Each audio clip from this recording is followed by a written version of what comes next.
Welcome to the Western Bell podcast series, with talks on traditional spiritual teaching and its application in the world today.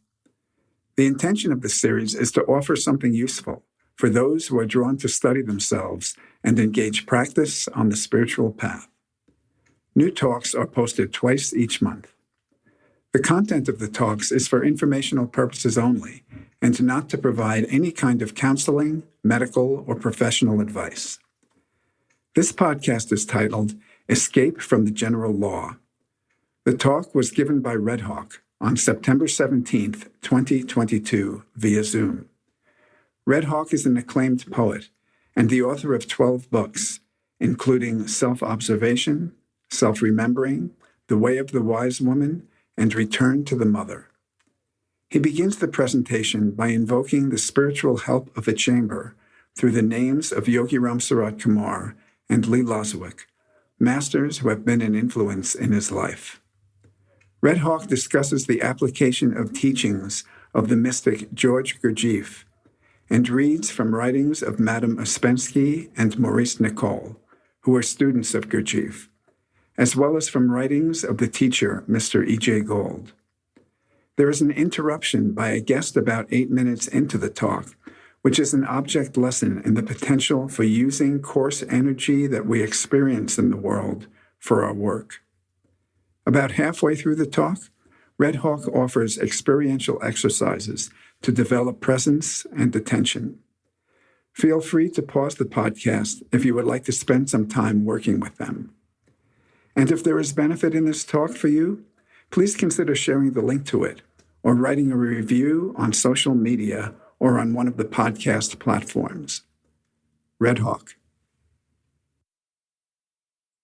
So we begin with sacred ceremony by invocation of one of the names of God. It's a lawful invocational ceremony. Yogi Ram Sarat Kumar, Yogi Ram Sarat Kumar, Yogi Ram Sarat Kumar, Jaya Guru Raya. Jai Shri Kepali Yogi Ram Sarat Kumar, Guru Maharaj Yogi Ram Sarat Kumar. Jai Shri Kepali Yogi Ram Sarat Kumar, Guru Maharaj Yogi Ram Sarat Kumar. What this does is to establish what's called in the work a chamber. It's a sacred, conscious, divine, invocational chamber according to law. The law that governs this particular ceremony is one that the good Master Jesus taught. He taught, where two or more are gathered in my name, there will I be also. And what this means is that by invoking the names of Yogi Ram Sarat Kumar and Mr. Lee, they are bound by law to respond, to enter into this space, this chamber in which we are all a part now, a safe place, a place where help is available. And they must respond, and so they enter for two reasons. One is to offer help, and the second is to feed, because this chamber offers them a very rich food, which is a conscious food by which they can continue their evolutionary process. And at the same time, the vibratory energy, the finer energy, the refined energy of such a chamber offers us beings also a very highly refined food to assist us in our evolution. So this is a lawful chamber, and I'm going to speak tonight about the law, about different laws, because I'm very interested in the laws which govern human life on this planet. I've been studying them for a long, long time in terms of my own observations of myself and the laws which govern the energies which I observe. And this is inspired by Mr. Gurdjieff, who in his magnus opus, Beelzebub's Tales to his grandson, enumerated what he called the 5 being obligolnian strivings.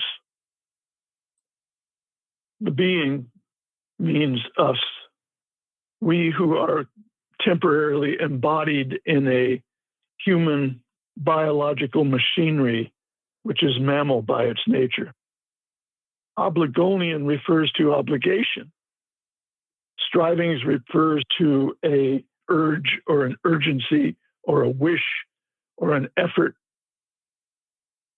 And the first striving is to have in their ordinary being existence everything satisfying and really necessary for their planetary body. In other words, in order to enter into contact with the work, it is necessary for one to have ordered their lives to the point where they can satisfy the need for food, clothing, and shelter. They have that much together. The second striving, to have a constant and unflagging instinctive need for self-perfection in the sense of being. The being that we speak of in the work has 2 qualities: presence and attention. And so the work gives a fundamental practice in order for the evolution of that being who has 2 qualities, presence and attention. The first is self-remembering. Self-remembering evokes presence. It evokes the being into the present by means of the body. Self-observation invokes attention. So the practice of presence is self-remembering, self-observation, and it is a single practice with 2 sides, each of which is meant to help evolve both presence and attention. The third striving, the conscious striving to know ever more and more concerning the laws of world creation and world maintenance. And so it's those laws which I wish to speak with you tonight about. The work teaches that Earth is part of what is called a ray of creation emanating from the source, our creator, and that we are very far down in that ray of creation. And in fact, the work teaches that we occupy a very difficult place in the creation. Earth is very far out on the edge of our galaxy, very far from the center, from the source. And we are in a very small system with a small to medium-sized star. And the work teaches that we are governed in this particular place by 48 sets of laws. That number of laws makes choice almost impossible. It means that almost everything we do, think, say, is done mechanically and automatically and is rigidly governed by laws. The idea of free choice is almost non-existent. We are a part of organic life, and organic life has a central mechanical function. And I'm quoting from Mr. E.J. Gold now. The fundamental purpose for the existence of men and the other 3-brained beings of the universe is to serve as apparatuses through which cosmic substances are transmuted for the purpose of reciprocal maintenance. Organic life, including human beings, was allowed to form on the earth for the specific purpose of sending emanations to feed the moon, unquote. So I'm going to break that quote down a little and see if we can arrive at some perhaps deeper understanding. The fundamental purpose is to serve as apparatuses. This is machines, mechanical devices. We are created to serve as mechanical devices through which cosmic substances, and what are those substances? Those substances are energy. And those substances come into us as coarse energy, low vibratory energy. The lower the vibration, the more apparent solidity, dense. We need to make it out of the matrix, man. They're telling us to stay inside again. I told you the pandemic was going to come back. And now they're talking about fucking, what the hell is going on? There's a spiritual warfare, and the way to make it out is internet money. All the millionaires that I've been chilling with, all of them just make money on their phone doing. Wow. Thank you, Yogi Ram Surat Kumar. That's a good example, I think, of coarse energy being transmuted and emanated. So I thank you very much, my friend, for that. It's a good example of what I'm speaking of. These cosmic substances, which are energy, are transmuted, that means transformed, for the purpose of reciprocal maintenance, and reciprocal maintenance is a law. On the mechanical level, this earth is governed by mechanical law, and the law of reciprocal maintenance is a mechanical law. It means that I feed and am fed. I eat and am eaten. So I want to just take a minute and be quiet and allow the shock of that to pass through us and breathe and relax the body and receive that energy and not react, to sense the body, to keep attention with sensation and breath, to be still.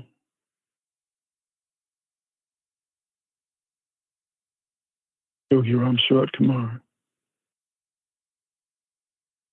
So that kind of negative energy, that kind of anger, we are being bombarded with from all sides, constantly, everywhere we turn. And it's part of the general law, which I want to speak of with you. I want to speak about death and the law. And I want to speak about two kinds of death, mechanical death and conscious death. The general law, which I speak of, is concerned with mechanical death of organic apparatuses, which are being bombarded with cosmic substances constantly. And on the mechanical level, these mechanically driven humans react, and they react with negative emotions. And these negative emotions are vacuumed up by great nature, the great predator, and consumed and transmuted and used as food to achieve the mechanical equilibrium of the earth and the moon. And these negative emotions, the work teaches us, are used by the earth, transmuted and sent to the moon to help the moon evolve and grow as the green growing tip of the ray of creation. So in speaking of death, this is not a popular subject, and many people will react to it as being negative, boring, morbid, frightening, depressing, pointless,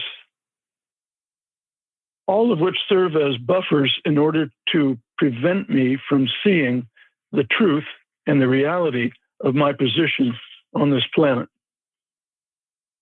The difference between a mechanical death and a conscious death relies exclusively on the nature, on the quality, on the stability of attention.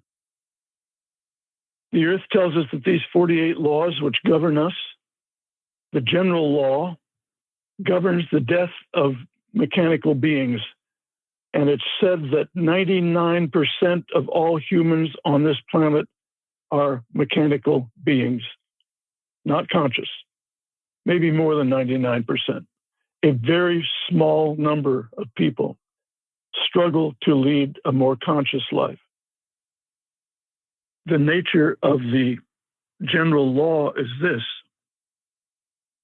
all beings feed on those levels below them and are fed upon by those above them in scale. It teaches us that nature needs certain kinds of energies in order to mechanically maintain the equilibrium of the system. That is the general balance of the system. The earth is tremendously out of balance, out of harmony. And therefore, there's a great need from the earth for energies to restore the equilibrium, the balance of energy. The greater the need, the more pressure is put on organic life to produce mechanical energy. The planets in the system cooperate and send energy to the earth, planetary forces. We are organic planetary beings. The body is a planetary body. So it feels those pressures. We are in a moment now of tremendous pressure being put on the earth to produce mechanical energy in order to retain, restore, and provide for equilibrium. Mechanical beings receive this pressure, this energy, and respond with negative emotion, violence, emotional violence, mental violence, psychological violence, physical violence, everywhere on the planet. In our country, there's tremendous division, people angry and violent. There's the war in Ukraine. And I've heard this number. I don't know if it's true. I've heard that right now on the planet, there are 47 different war conflicts in progress. What is significant about the general law is that one level of beings works to feed another level of beings. Cattle, for example, eat grass. They process that grass into muscle tissue, and people eat the muscle tissue. People process cattle into energy. But the earth also has a need for conscious evolution, and the moon as well. The earth teaches us that in order for the earth to get the conscious energy it needs, that is the finer, refined energy, conscious labor by humans is required. When that need isn't met, the earth vacuums up the refined energy it requires at the death of organic beings. Billions upon billions of people die on this planet, and they die mechanical deaths. And their finer energy, which is attention, is sucked out of them, captured and consumed by the great predator, which is nature. Great nature is a predator. We don't pay attention to the fact that everything eats everything else, and we think that it stops with us. Animals eat plants, other animals eat other animals, and there's this great digestive process going on a great scale that's beyond our ability to comprehend because we are buffered to not see it. The animals that we slaughter in order to consume their energy, which is basically sun energy, through plants, transformed by animals, eaten by us. We don't see or take part in that slaughter. We buy packaged muscle tissue and cellophane and tin cans. And so we are very removed from the fact that everywhere in nature there is this slaughter going on. This is a quote now from G.W. Goodwin. Quote, "The proof is that everywhere else in nature there is this pattern of ever increasingly powerful and ferocious predators ripping the living hides off terrified, peaceful grazers, brutally opening them and dining on their naked blood and organs. We do that to animals, and yet we are so removed from the process that we don't see it, we don't participate in it, and we don't want to look at it. And we forget that if we eat, so too something must eat us. Nature doesn't care if I live or die. Nature doesn't care a thing about me except as a food source, as a source of energy. And either that mechanical energy is given through negativity or by conscious labor and intentional suffering. I am participating in the law of reciprocal maintenance, and I am radiating a more conscious, refined, and finer energy, which then feeds the being and helps my evolution.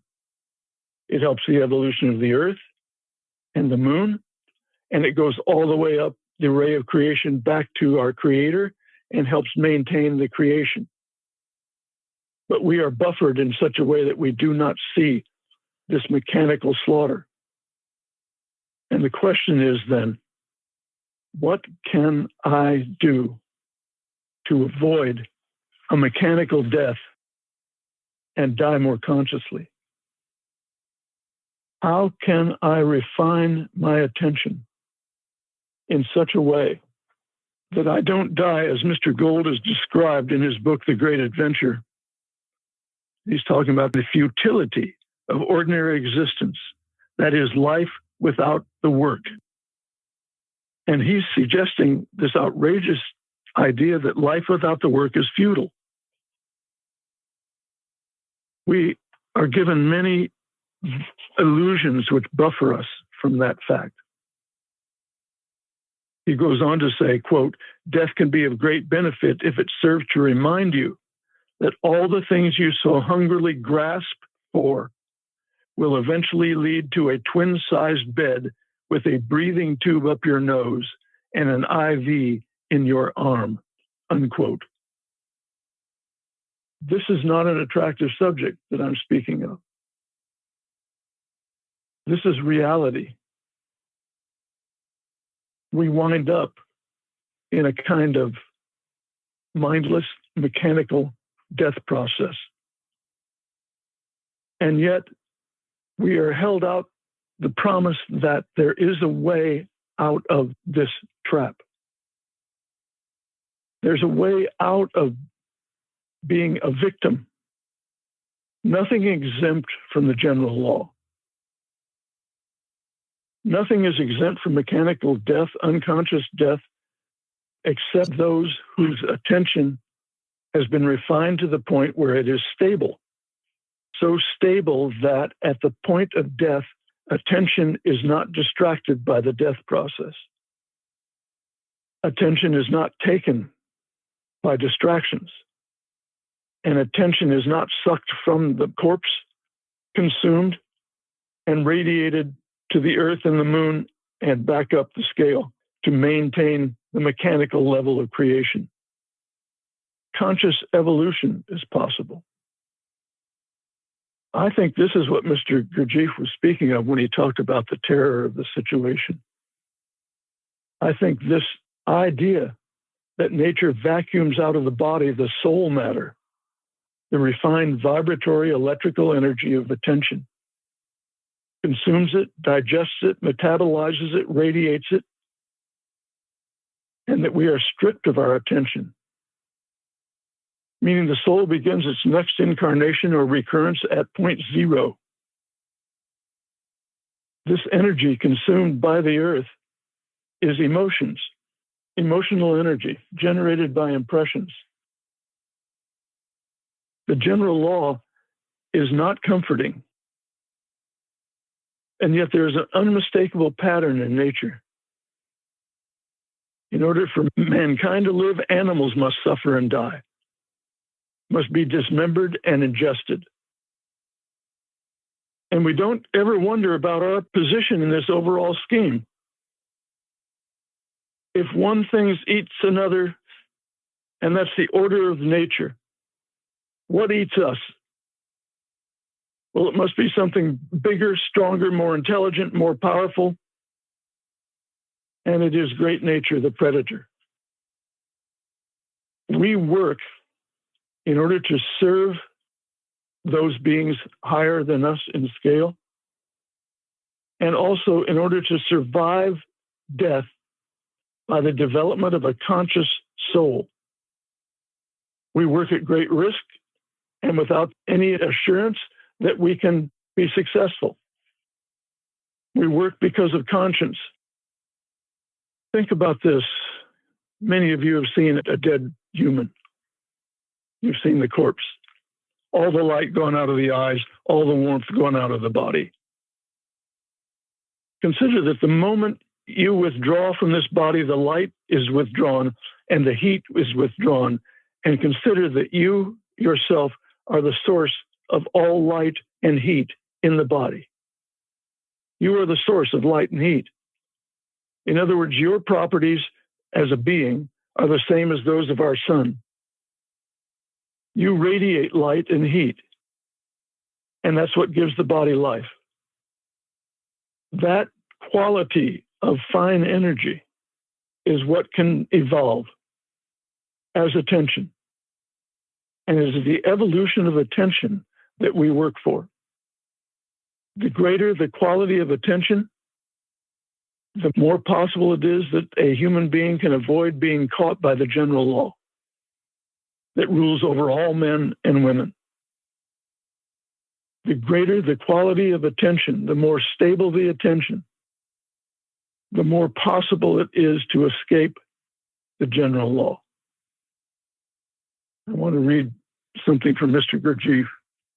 Quote, "If a man could understand all the horror of the lives of ordinary people who are turning round in a circle of insignificant interests and insignificant aims, if he could understand what they are losing, he would understand that there can only be one thing that is serious for him: to escape from the general law, to be free.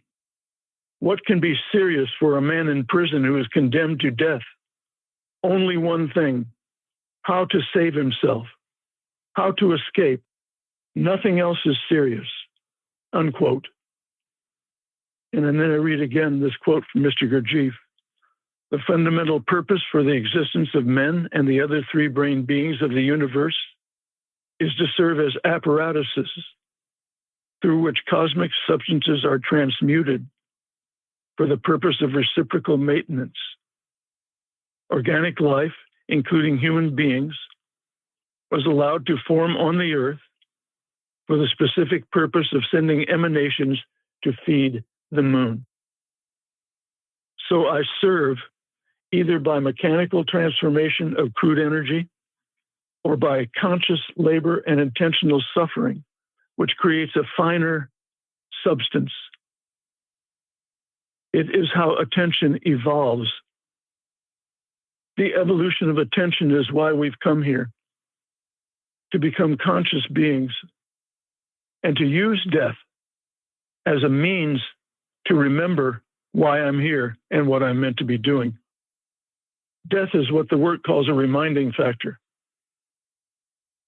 So in order to escape the general law, I have to remember to be present, to bring attention to the present moment, to embody attention in sensation and breath. And I have to do this constantly because I forget constantly and am taken by mechanical forces, distractions. Everywhere there are distractions, buffers, so that I don't see this astonishing statement Mr. Gurdjieff makes. Ordinary people are turning around in a circle of insignificant interests and insignificant aims. We do not want to admit or own or look at or take responsibility for the fact that the majority of humans on this planet are leading insignificant lives and die insignificant mechanical deaths in order to satisfy the needs of great nature. For most people, that statement is utterly unthinkable and unacceptable. Negative, morbid, frightening, depressing, and pointless. That is, in fact, what the general law does to human beings. To escape the 48 laws, which give us almost no free will whatsoever. Free will is an illusion under 48 laws. The work says that by remembering myself and observing myself, I can escape from 48 laws to a higher level where 24 laws govern. I am freer to choose. So the practice of presence is self-remembering and self-observation. If you're willing and you wish to work now, I'd like to go into that practice, the practice of self-remembering, because it is one of the principal ways that a human can escape from the general law, is by remembering herself. So when we work to remember ourselves, whenever I remember myself, I begin at 0. I'm going to leave it to each one of you to try to understand for yourself what that means to begin at 0. Every time I remember myself, I begin at 0. A beginner, knowing nothing, starting all over again. So perhaps you wish to work. And if you wish to work, I would like you to stand now wherever you are. Stand, if you wish, both feet on the ground. And what we work to do is to bring the body to life. So with both feet on the ground, the first thing to awaken the body and bring it to life is an erect posture. This simple act of straightening up the spine, bringing the head and the neck in alignment with the shoulders and the spine, being upright, straight up and down, if you can, is a conscious act. Zen Buddhism calls this act the awakened form. Erect posture is awakening. We live a mechanical life, and in that life, we do not stand erect. We have a very limited range of postures, slumps, stoops, shoulders in one way, head, neck, back, feet.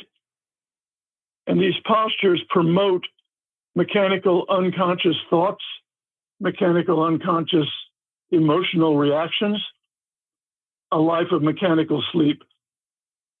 To stand upright is an act of self-worth. The very act of conscious erect posture is self-worth. It doesn't create self-worth, it is self-worth.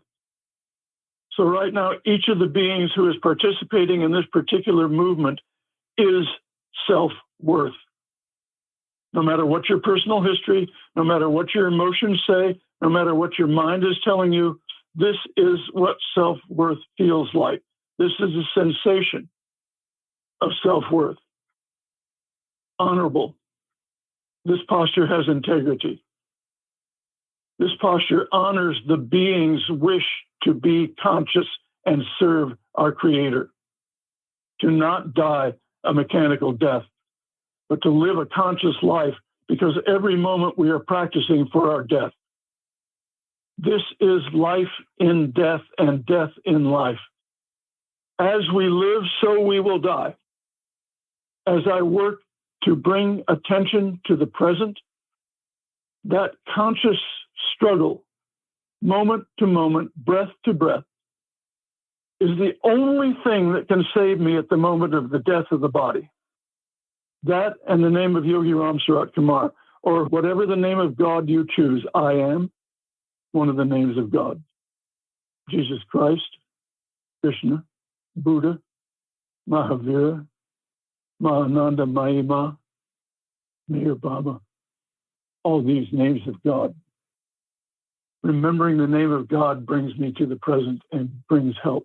Invocational law, the law of invocation. So the moment I utter that name, Yogi Ram Sarat Kumar, an erect posture, I am now, for the moment, escaping from the law of accident and from the general law. I am now under 24 orders of laws instead of 48. In other words, I am capable of some level of conscious choice. So what is that conscious choice? Well, the next step, conscious placement of attention down lower in the body at the abdomen, the hara, the navel, the solar plexus, the heart center. A conscious choice. Under 48 orders of laws, humans don't make that choice. Their attention is taken by every single distraction. In fact, most humans live a life of total distraction, morning till night, 1 year after another, birth to death. We're distracted by every thought, every emotional upheaval, every reaction, all identification, all imagination. The me that we believe ourselves to be, the thing that calls itself me, the ego, false personality, is composed of nothing but identification and imagination. They are the great buffers that keep me in the victim position so that I die victim to the general law. Identification and imagination. With both feet on the floor, erect posture, conscious placement of attention down low in the body. So you are attention, I am attention. Attention has a will. It may not be strong for a long time. That will won't be strong. That's why we work. That's why we practice.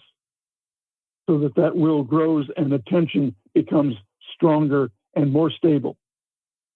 But it can move around even now in a state of very low mechanical habitual life. For example, if you wish, raise your right arm just slightly in front of you and clench your fist and clench the whole right arm, shoulder to fist. This is sensation. Now lower the arm and relax it. This is also sensation. It's a finer energy. When it's tensed, it was coarser energy. Relaxed, it's finer energy. Now with the right foot on the floor still, clench the right foot and split your attention so that most of your attention is keeping every other part of the body relaxed and just the right foot is tensed and clenched. This is sensation. Sense both the relaxation of the rest of the body, if you can, and the tension sensation in the right foot. Now relax the right foot. This is sensation. This is a finer sensation. This is a more refined energy. Relaxed body. Now, standing, erect posture, conscious placement of attention embodied in the body. Clench the buttocks and keep everything else relaxed, if you can. Just the buttocks clenched and everything else relaxed. So divide the attention, 2 places at once. Now relax the buttocks. This is sensation. Now with both feet on the floor, clench the left leg. From foot to hip, keep everything else relaxed and just keep the left leg tense. This is sensation, coarse energy. Now relax the left leg. And you see that this shows that attention, which is who you are, you can move throughout the body and place yourself anywhere in the body that you wish. It doesn't always have to be trapped in the mind. So the third step in self-remembering is to sense the breath. The breath is a precious ally in escaping from the general law, because the breath is always present, and escape from the general law means attention locked onto the present. The human biological instrument, the body, this mammal body, serves as an objective feedback mechanism to help orient me, attention, in the present. Breath is an ever-present phenomenon. It's never past tense. It's never future tense. Breath is always and only present. So when all else fails me, in order to get to the present, when I'm taken by thought or emotion or tension, in order to return, in order to re-enliven the body, in order to awaken, if I find the breath and attention is in the breath, I am. So breath has 3 parts. And this process I'm going through with you now, if the mind says, well, I've done this 1,000 times, this is old news, that's what keeps me trapped right there. This is boring. Can't we get onto something that will help me? This is what keeps me a victim, is believing in that thought. How can I make this brand new? How can I bring this process right now to life? How can I bring all of me to life and not believe in the lies of the mind or the emotions? but believe in the direct experience of the body. The breath has 3 parts, we're taught. In school, we're taught it only has 2 parts, inhalation, exhalation. The 3rd part of breath is radiation. And that part, only people in schoolwork, in work groups who studied the body are aware of the 3rd part of breath, which is radiation. With attention lower down in the body, embodied in sensation and breath, if I breathe consciously and let the breath go all the way down the center line to the tip of the spine, if that whole center channel is filled, not just the lungs, but down to the abdomen, full breath. When I exhale consciously, it allows the body to extract from the air its finest level of energy, which some ancient schools call prana. The body can extract from the air prana when the breath is conscious, intentional, focused, deliberate, but not controlled, allowed to be full. There is a radiation of this prana to all the cells of the body, and it can be sensed as a very fine, delicate, refined sensation of refined energy. Inhalation, exhalation, radiation to the whole body, and out of the body as a finer energy to feed the earth in its conscious evolution, the moon in its conscious evolution, going all the way up the ray of creation to the creator and to help maintain the creation, law of reciprocal maintenance. I consume energy, air, one of the 3 foods, and it's transformed by the body because I'm present as attention. And I feed. The being is fed, the earth is fed, the moon is fed, the creator is fed, and the creation is fed. Reciprocal means there is a conscious exchange, a willing, intentional exchange, reciprocal maintenance. Breathe in, breathe out, and radiate. Now, with attention at the solar plexus, just bring the attention to the solar plexus, keep the erect posture. On the inhalation, say to yourself, I. On the exhalation, say am, and let the am radiate throughout the entire body and feel it radiating out of the body into the field of electrical vibratory energy in which we are a point, a conscious point. I, inhalation, am radiating throughout the entire body and feel that radiation, sense that finer energy feeding the cells and sense the cells receiving it. Stay with that for a moment now, just silently. I, at the solar plexus, am radiating. Stay with that.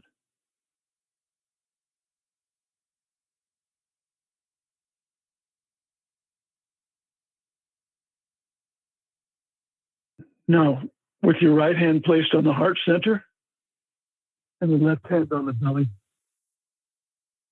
I breathe in the suffering of all of organic life. The earth suffers tremendously. Animals suffer, are being slaughtered by the billions. Humans are being slaughtered. Breathe out love and goodness and peace and harmony. I am. Now say to yourself, I wish to work. I wish to serve. I wish to be. Now be seated. Relax the body. Keep the attention low down on the body. Keep it fully embodied in breath and sensation. Sense the whole body. Relax the body. And divide your attention. Keep 75% inside in place, lower down in the body. and let 25% of your attention take in the entire 180 degrees of your surroundings, all the periphery, unfocused, not focusing on any particular thing, but taking in all impressions equally without choosing. In order for there to be an escape from identification and imagination, I have to remember myself. Only then can I observe myself truthfully. How do I remember myself? It means that I have to find a reminding factor. The work calls it a reminding factor, something so potent and so continuously, habitually arising in me that can be transformed from a negative, something that tortures me, into something that is a tremendously valuable ally. It might be a memory of early childhood that arises in you constantly and has tortured you, and you've sought to escape it, to put it down, to get rid of it, to change it, when in fact it can become one of the most important things that you have to escape the general law. I'm quoting Mr. Gold again. Quote, if something periodically self-arising in the machine were truly habitual, we must not say that we would not do it again, that a habit would only entrench itself more firmly if we tried to disallow it. But it could serve as a powerful sensing centrum remembering factor to help us remember, to invoke the presence of our presence into the present. In this sense, as a remembering device, which works because it contains definite, noticeable sensations, usually sensations of some form of remorse. Our habits, and even our complete lack of authority over the organic machine, become invocational tools for the evolution of our being, unquote.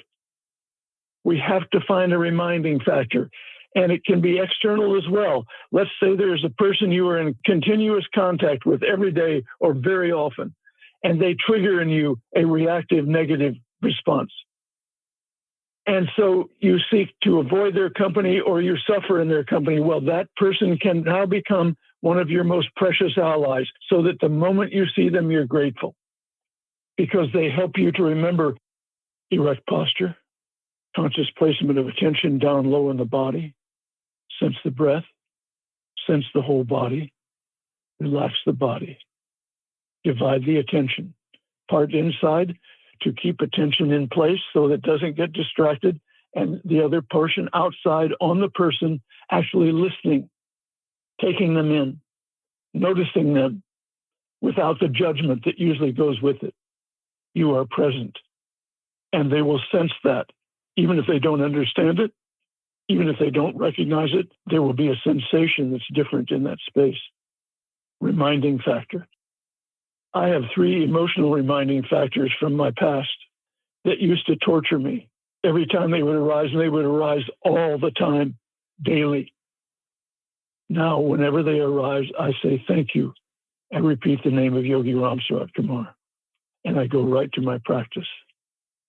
The other thing that I do, and I owe a debt to Maurice Nicole for this, he taught me this, and that is placing a portion of attention at the top of the head, at the crown chakra, so that incoming impressions are received at that point and then distributed throughout the body, and we react mechanically or intellectually to those impressions.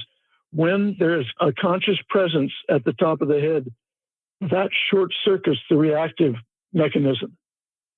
It allows the energy to come in undefended, uninterrupted. It allows the body to take that energy and transform it into a finer energy, which feeds the being, feeds the earth, feeds the moon, feeds our creator, law of reciprocal maintenance. I'm going to quote now from Mr. Nicole. This is from Psychological Commentaries, Volume 2. Quote, remember that the work teaches that our impressions come in through the intellectual center and then pass to the other centers. It is necessary to make a conscious point at the place where they come in. The point of the work is to make a conscious point at the place of incoming impressions. And this demands the power of observation so that one is separated from the continual effect of life coming in and reacting always in the same mechanical way. One has to be able to see the impression at the same time to see one's mechanical reaction. The work is meant to intervene between these two things. Third force. This is called, and I'm continuing now, this is called moving hydrogen 12 to the point of incoming impressions, unquote. Now, I want to talk about that for a minute. What he means by hydrogen 12, to put it in layman terms, that means a very fine, refined energy, the energy of attention. This is called bringing a very refined attention to the point of incoming impressions. A very fine, refined attention, hydrogen 12. It is only this level of refined energy that coats the second body and creates a place for attention to dwell when the body dies.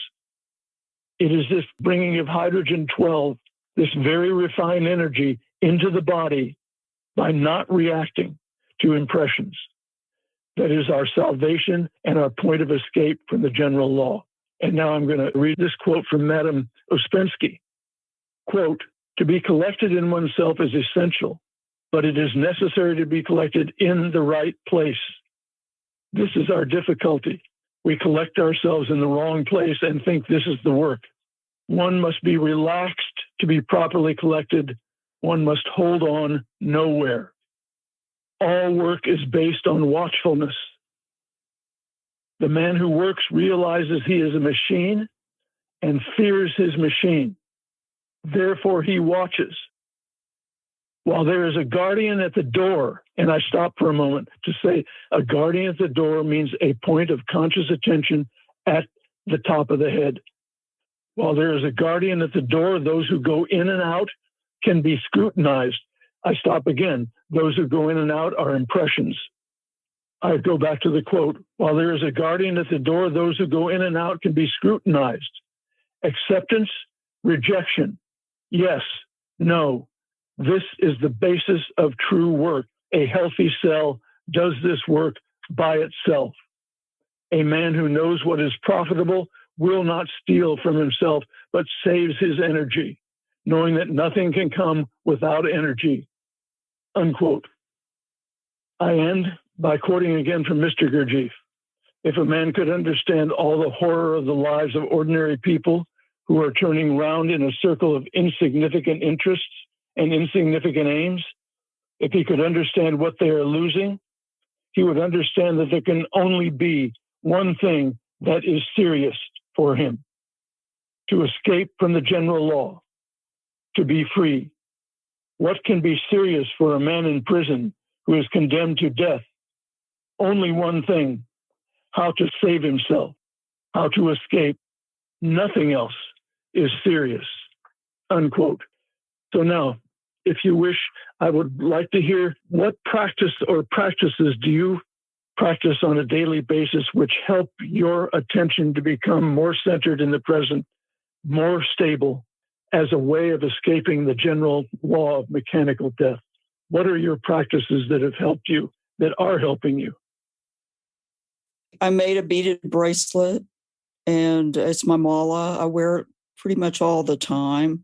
And any moment of boredom that I have, I'm repeating the name of Yogi Ram Swarat Kumar or doing Ram Nam, and that brings me right back to my body. And it's something I can use at any moment, standing in a grocery line or wherever. Whenever my attention wants to go elsewhere, I can use my mala.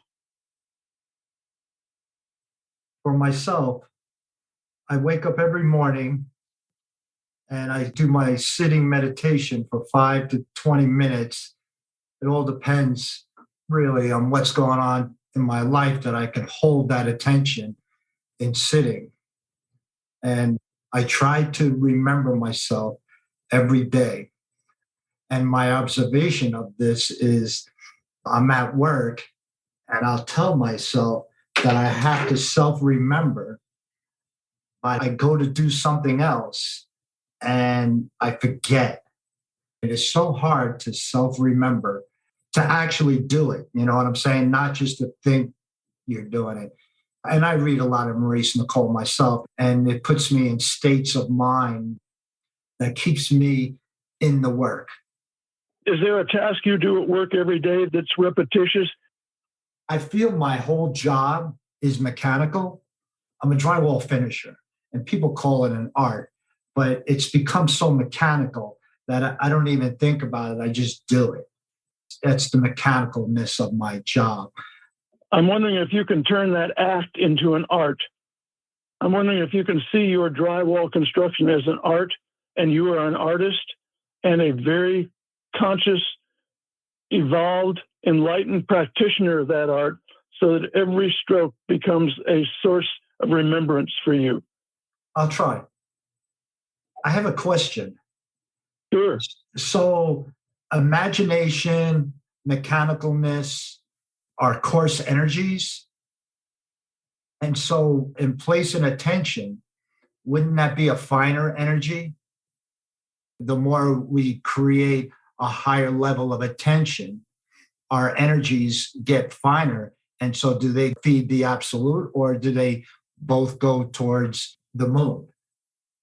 I can only speak theoretically because I don't have the direct experience of this, but this is what I've learned from my reading. What I understand is this: coarse energy coming from me in the form of negativity helps maintain the mechanical level of life, the moon, the earth, etc., and the creation on the mechanical level.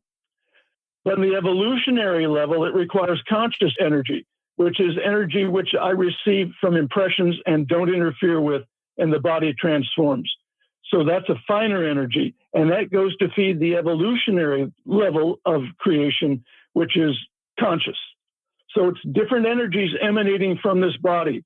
One is mechanical energy and is coarse. Another is finer energy and is conscious. They feed different levels of the creation, including me. The being can only evolve from a very fine conscious energy. And that much I have seen for myself. I understand. God bless you. God bless you. Yogi Ramshaw Kumar. Recently, as I was exploring in my body, it seemed further down, further even than Hara, was a pool, like a dark pool of water. It was like sacred there. I have to become very still to even remember it. It's like a beautiful place of being, and it seems to feed presence for me. What a wonderful thing to explore. I will say that that's sex energy in the genitals. It's the creative energy of the universe. It's the most potent of all the energies in the body, and it can be used to raise the level of being very high if I can not interfere, but simply allow it to arise in me. I also feel that genital sexual energy, and it's very strong and can be refined to a very high level. Hydrogen 12, for example, very good. Yogi Ramsurat Kumar.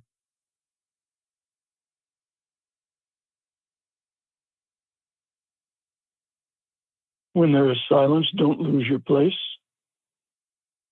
Allow the intention to be embodied in breath and sensation. This is a chamber. It's emanating energy.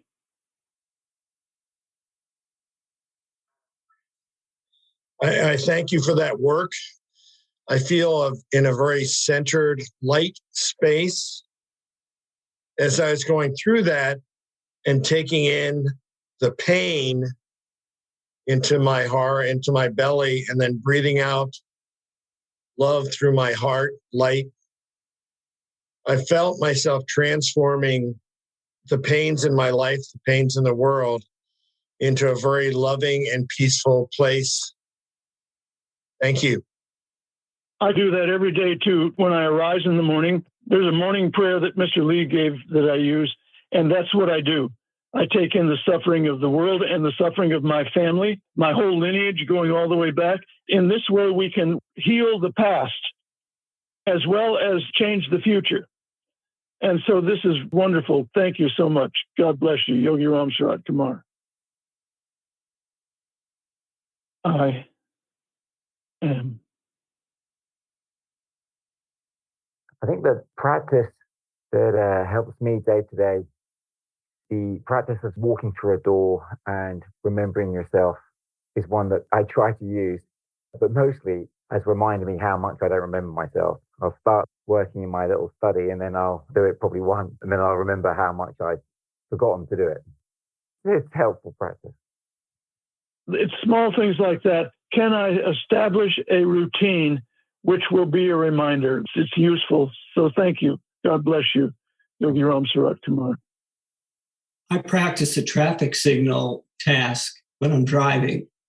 When I come to the red light, by law, it compels me to stop, but it also compels me to love. And so I turn inward and I see all the traffic that's coming and going. It really helps if I'm able to see the faces. And there's people out there that I know that I may not personally love, but I can always support a society that provides safety, good health, and well-being for all of its people. And so what this experience turns into for me is something that's sacramental. What a wonderful use of the traffic signal. Thank you. This is a really nice device, and every one of us can use it because we're confronted with that almost on a daily basis. So thank you. God bless you. Yogi Ram Surat Kumar. I wanted to ask you about something you said at the beginning when you were speaking about the laws of 48, and then through the work, my understanding is evolving towards the laws of 24. And I believe what you said was, as that happens, I am freer to choose. Am I correct in that understanding? That's exactly right. For example, I can choose where I place my attention in the body. When I'm mechanical, I don't have that choice. That's a very practical and obvious example, isn't it? Yes. Also, through this work, I'm finding that I get to a place where I have lived most of my life, which is in a victim position. And I get to a point where I'm able to actually do what you're saying, which is to choose a different way of being. And that has become a better choice and more delightful. So there's more delight, there's more surprise. And even though I'm working physically harder right now, I'm enjoying myself more. So it's kind of curious to me and surprising because I really am uplifted by it. So this whole idea of choice, it's not so much a conscious decision as it is more of a momentum almost. I find myself being gravitated towards being uplifting, and then that goes out further to the people that I'm with. When I'm subject to the 24 laws, yes, I have the right to not be negative.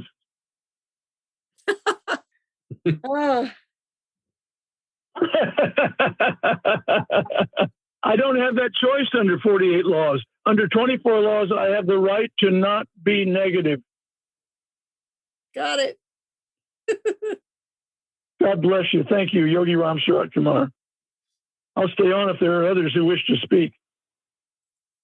I was just thinking about something that I use. I suffer from a certain amount of social anxiety. When I get somewhere with people, I want to show up. I want to look good or something like that. And even sometimes when I'm actually performing, which I do sometimes, I just tell myself, this is not about me. I start to take in the peripheries of my surroundings and I start to listen more than talk and maybe ask questions and maybe look around. Last night I was at a gathering and there was an outside fire. I just kept getting the wood and bringing it to the fire and kept listening to people. And I just found that somehow or other that actually brings me to a state of remembering myself, I suppose I could say. So what you're saying is looking and listening bring me more to the present and in relationship, yes? Yes. Yeah, actually looking at people and listening more. And yes. By the way, I'm looking forward to your next CD. Thank you. Mike, give a website where people can go and purchase your music. Do that real quickly, will you? Okay, it's just www.gurdjieff, michaelmenager.com. That's easy. Spell Menager. MENAGER. Thanks, Michael. I recommend his music. It's so lovely. I'm a big fan of his. Thank you. God bless you, Yogi Ram Surat Kumar. I had been taking notes when you were talking, and I only got 3 of the 5 being obligolnian strivings. I only gave 3. They're in Beelzebub. Okay. I'm surrounded by the ocean, and I make an effort to go into the ocean, and it really brings me present. I feel my whole body. It is just a wonderful sensation, and it brings me into presence and love and peace. That's wonderful. I wonder if when you go into the water, can you remember to say the name of Yogi Ram Surat Kumar out loud and give that to the ocean? I would love to, and I will. Because the ocean really, really longs for that. One of the things that I do is anytime I see somebody broken down with a vehicle someplace along the side of the road, I repeat Yogi Ram Surat Kumar's name to bless and hurry them on their way. These are really good reminders. I'm grateful for that. Thank you. When we grow food, it will grow for us particularly. Food will resonate with our bodies. So it's like an energetic between the food growing and whoever's growing it. So it's very sweet. Praying over it creates a finer hydrogen. But what that means is it creates a very much finer energy, and the food has much more nutritional value, I think. I'm so grateful for that reminder. Thank you. God bless you, Yogi Ram Surat Kumar. I was just thinking that sharing food with the right intention or with love is an even greater offering in terms of its nutritional value. Thank you so much. Lots to learn from and be reminded of. Well, engaging the work doesn't always go smoothly, as we know. And those are opportunities to work. The disruption that happened earlier in the talk. Wasn't that wonderful? There's no accidents. No accidents in the chamber.